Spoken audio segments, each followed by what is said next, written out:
Bonjour à toutes et à tous, bonsoir à toutes et à tous, ça dépend de là où vous me prenez. Devinez de qui on parle aujourd'hui. Daizoko, Daïdé, Bagbadé, DD11, comme tu veux, tous ces noms pour une seule personne.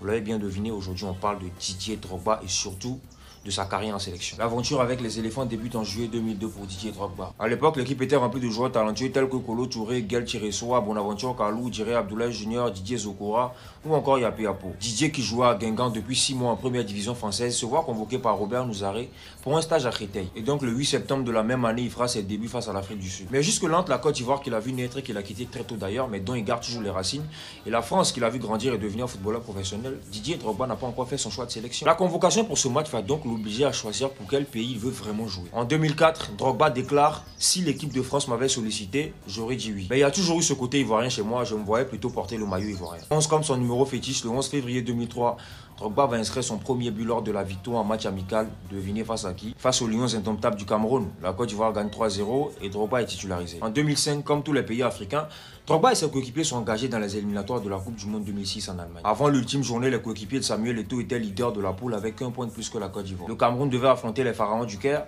tandis que la Côte d'Ivoire devait affronter leurs voisins du Soudan à Omdurman. Nous sommes là le 8 octobre 2005 et je rappelle que la terre des Bunyani sombrait dans une guerre civile depuis 2002. À cet instant-là, le pays était divisé et donc l'objectif allait largement au-delà du gazon pour Drogba et ses coéquipiers. Les deux matchs se jouaient simultanément. Grâce à un doublé d'Aruna Dendane et un but d'Akale Kanga, la Côte d'Ivoire fait le job et gagne 3-1. Le Cameroun, qui menait depuis la 20e minute, a été rattrapé au score à 20 minutes de la fin du temps réglementaire. Du côté d'Omdurman, c'est pas vraiment terminé. Drogba était debout, il écoutait la radio entouré de ses coéquipiers et il vient d'apprendre qu'un pénalty a été sifflé en faveur du Cameroun.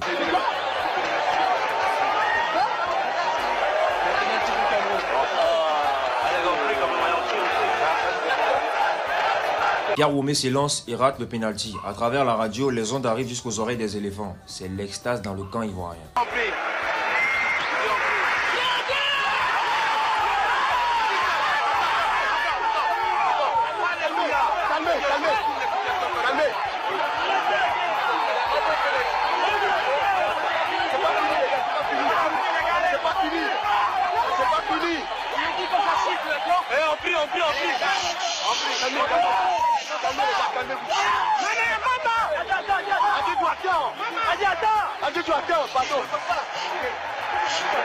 Maman,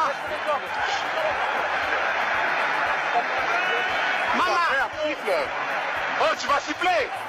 Maman, Dieu ne doit pas les galer.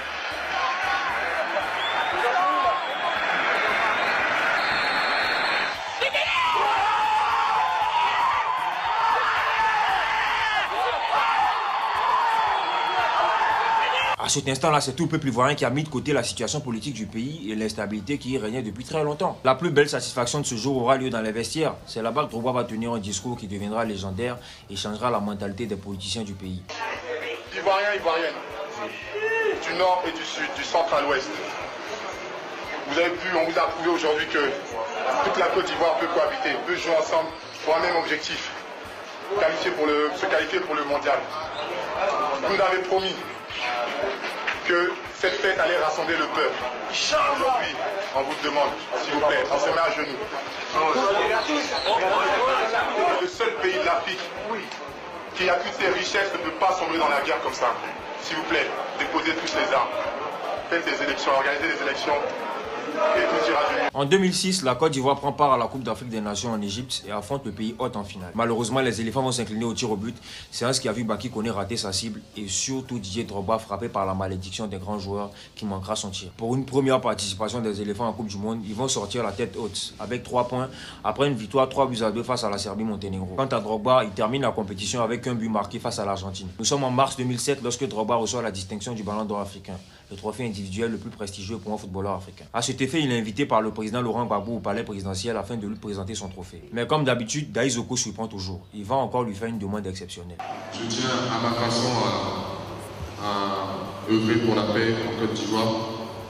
Et à cette occasion, Monsieur le Président, je souhaiterais vous demander à aller présenter le Ballon d'Or à Boaké. Mais Boaké à l'époque, c'était pas la première ville qu'il fallait cocher sur sa liste pour aller visiter. C'était l'annexe de la rébellion. C'était un peu comme le fief des rebelles. Grâce à Drogba, même le match Côte d'Ivoire-Madagascar qui devait initialement se tenir à Abidjan s'est tenu à Boaké. Comme convenu, le match se tient à Boaké. La Côte d'Ivoire mène 4 buts à 0 et il reste 5 minutes à jouer. Nous sommes donc dans l'action. Une balle lancée du milieu de terrain tomba derrière la défense, donc sur la route de Drogba. Il contrôle d'abord le ballon. Il fait une deuxième touche qui lui permet de se présenter devant le gardien de but, puis il glisse le ballon dans les filets vides. N'en attendais pas moins. Boaké a tellement espéré ce match et les Ivoiriens ont offert le spectacle qu'il fallait, alors que Didier Drogba, le but de Didier Drogba. Oh, la fête est complète. La fête est totale. Vincent Pierraka. L'explosion de joie des supporters a défié la modeste capacité du stade. Tellement les supporters sont montés sur le terrain à la fin du match, il y avait tellement de monde que Drogba a été même escorté par les forces de l'ordre. La Côte d'Ivoire valide donc son ticket pour la CAN 2008 qui doit se dérouler chez les voisins du Ghana. Ils iront même jusqu'en demi-finale où ils vont s'incliner face à leur bête noire de toujours, l'Égypte, qui les battra 4 buts à 1. Même pour le match de 3e place, ils se font battre par les Black Stars du Ghana 4 buts à 2. La Côte d'Ivoire encaisse donc 8 buts en 2 matchs. Le 10 octobre 2009, Drogba portera encore le manteau du Messi de la Côte d'Ivoire. La Côte d'Ivoire est menée depuis la 63e minute par la modeste équipe du Malawi. Drogba fait son entrée 3 minutes après. Il égalise pour les éléphants 1 but partout. Le score reste ainsi jusqu'à la fin du match, synonyme de deuxième qualification consécutive pour les phases finales d'une Coupe du Monde pour les éléphants.